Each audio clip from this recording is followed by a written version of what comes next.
Highest love, everyone. We have a very intricate discussion ahead of us today.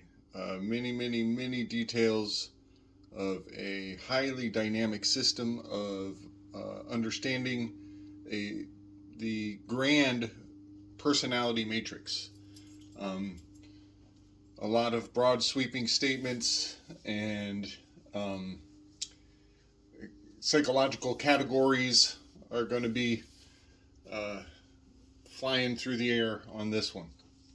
Uh, I highly recommend everybody looks into the Enneagram. That is the subject matter of today. We're doing the Enneagram. Ennea means nine. This is a very ancient system of understanding the dynamics of the inner world and seeing how the inner world is organized. It's a great way of grasping the order of the internal system of the human mind. A lot of people get upset about this. A lot of people see stars inside of circles and they start getting real antsy, thinking that we're, worshiping signs or symbols. I don't give that too much credence. I take ownership over the systems I work with, full and complete ownership, and that's why I recommend people study this to gain command over this system, because there are people in positions who have command over this understanding and will be using it to manipulate you.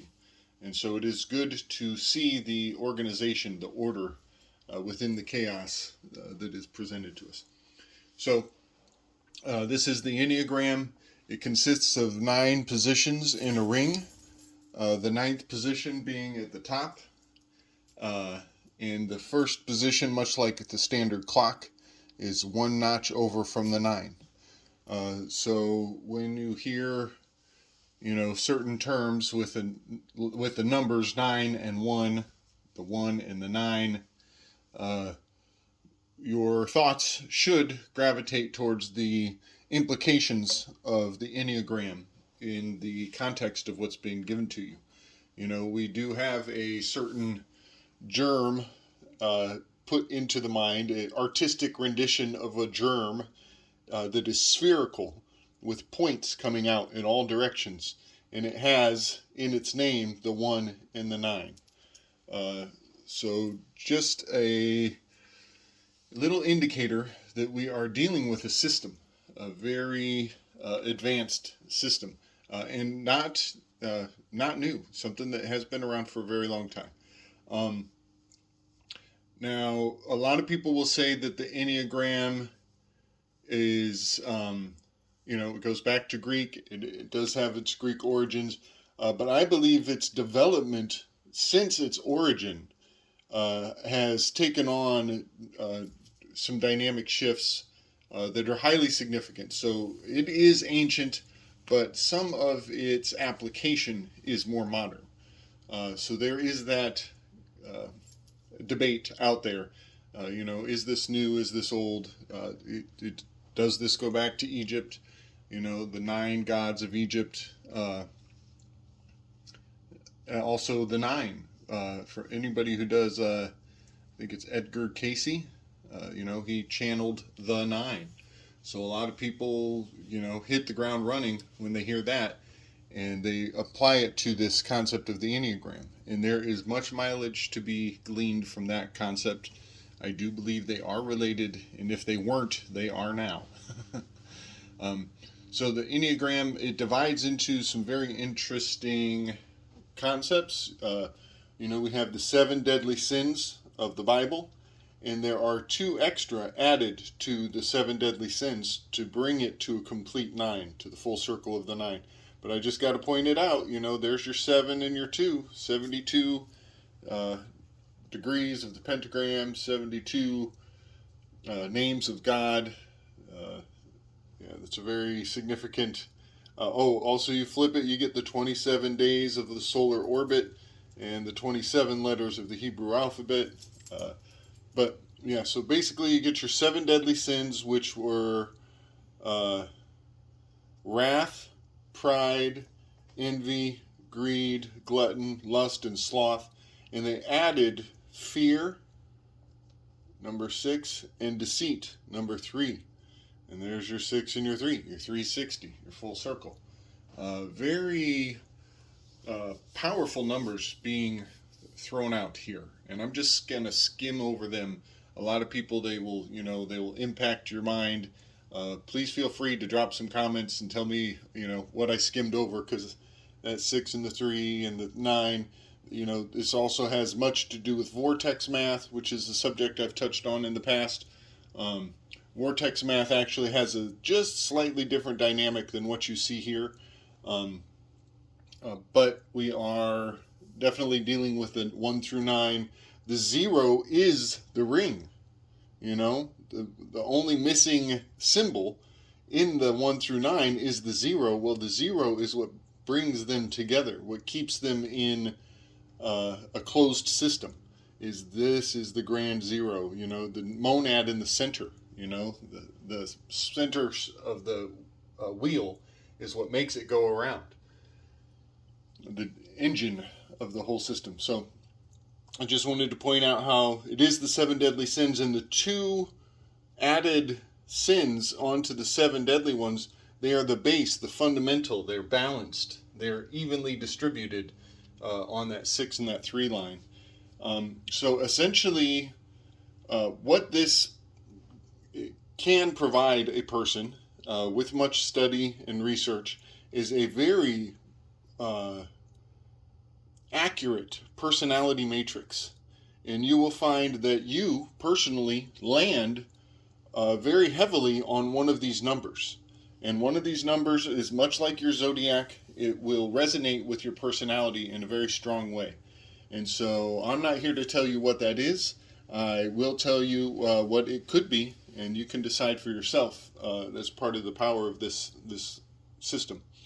So some ways to divide up the 1 through the 9 that are very helpful in finding where you resonate the strongest is to divide it into its 3 triads. And these 3 triads share traits that can steer you into understanding yourself a little bit better. Are you more of a feeling persona, a thinking persona, or an instinctive persona? And now those 3 categories right there, there's so much to say. I could spend a whole day just talking about feeling, thinking, and acting. Feel, think, act. In fact, I'll go into it a little bit. So there are 3 ways to arrange those 3 behaviors. And whatever order of priority you place those 3 behaviors in as you go through your life will give you a closer understanding of which of these symbols is most likely the symbol that you resonate with. So let me just put it this way. If you are more of a thinking person, if you like to think before you act, and then if you feel after your action, your instinct, then you will gravitate to these 3 symbols, the 5, 6, and the 7. But if you find yourself as more of a feeling personality, that your emotions are the primary information that you are impacted by, that you base your behavior on, then you will probably resonate with the 2, 3, or the 4. Now, if you are more of an action-oriented person, if you find yourself, whether you like it or not, acting before you even think, or acting before you take the time to feel, then you will be very likely in these top 3, in the top triad of challenge, peacekeeper, or perfectionist. Let me go through the 1 through 9 before I start breaking that. I got ahead of myself there a little bit. I just wanted to show that they are categorically in these three corners, you could say. Um, so let's start with number one, is the perfectionist. This is the fundamental unit. This is the first perfect piece of all the building blocks. If the first one is perfect, you can start to build from there.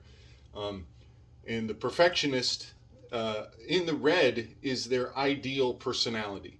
The red words here are your highest expression of yourself.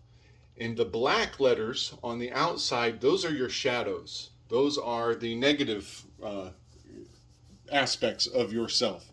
So the perfectionists, their shadow is anger. Number two is the giver. And the shadow of the giver is pride. Number three is the achiever. And the shadow of the achiever is deceit. Number four is the individual. And the shadow of the individual is envy. Number five is the observer. The shadow side of the observer is greed. Number six is loyalty, the loyalist. And the shadow of the loyalist is fear. Number seven is the enthusiast, and the shadow of the enthusiast is glutton. Number eight is the challenger, and the challenger's reflection is the shadow of the challenger is lust.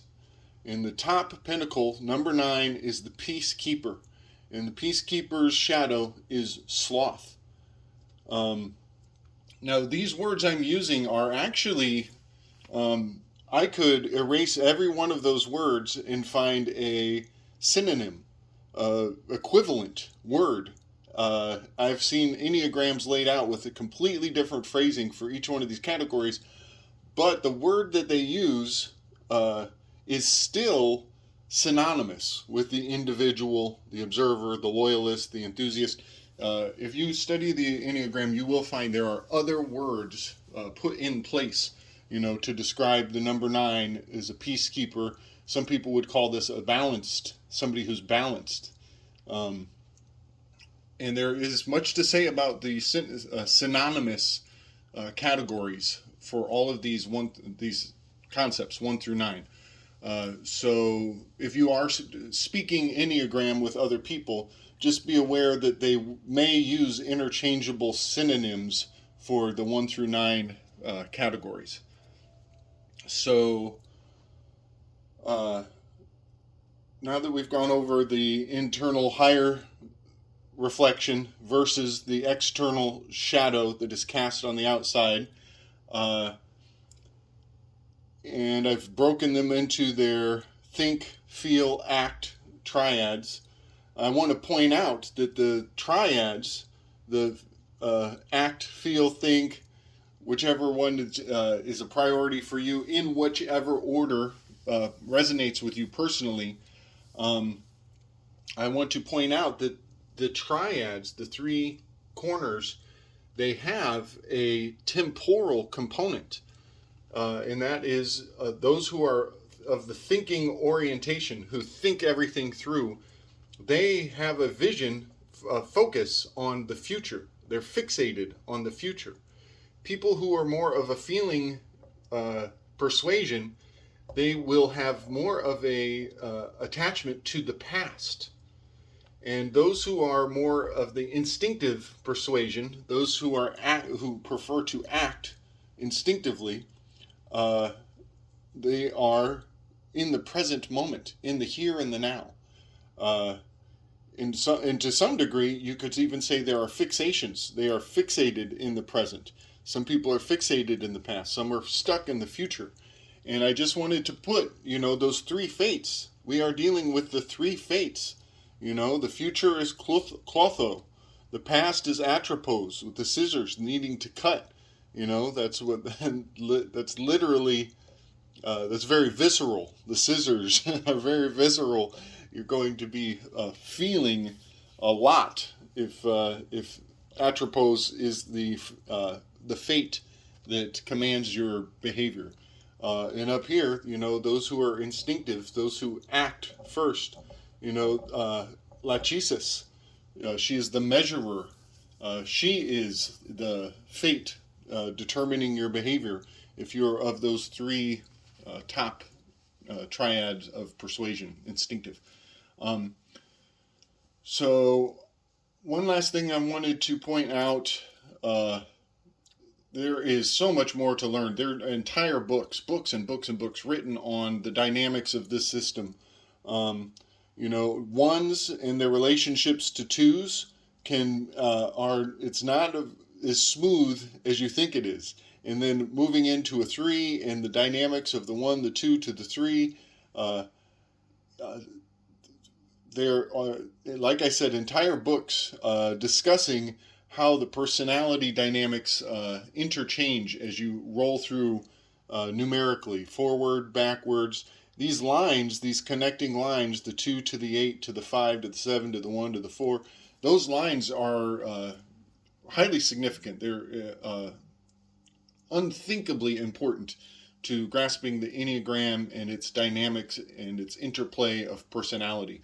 But once you start to learn it, I kid you not, it it compels belief. It thoroughly compels belief that there is something to be said about the relationship spatially of this entire symbol, and understanding better how you will interact with the people around you and why certain people rub you the wrong way. And it has much to do with grasping their place in the Enneagram and their relationship to your place in the Enneagram. So I'll get into that. We'll do a couple videos on this and we'll discuss, what those dynamics are, what these lines and these connections mean, why we have the 369 of Nikola Tesla staring us right in the face. But real quick, I wanted to list that there are 7 heavenly virtues, which are based on a 4 plus 3. There's 4 cardinal plus 3 more. So the 4 cardinal virtues are prudence, justice, temperance, and courage. And the 3 additional virtues are faith, hope, and charity. Now, I just can't help but see, D.C., Washington, D.C., the quadrivium and the trivium, the 4 and the 3. You multiply that, you get the 12 of the zodiac, but that's a whole nother system. I just wanted to point out that numerically we are dealing with very ancient fundamentals of spiritual understanding. Much love and respect, everybody. Peace.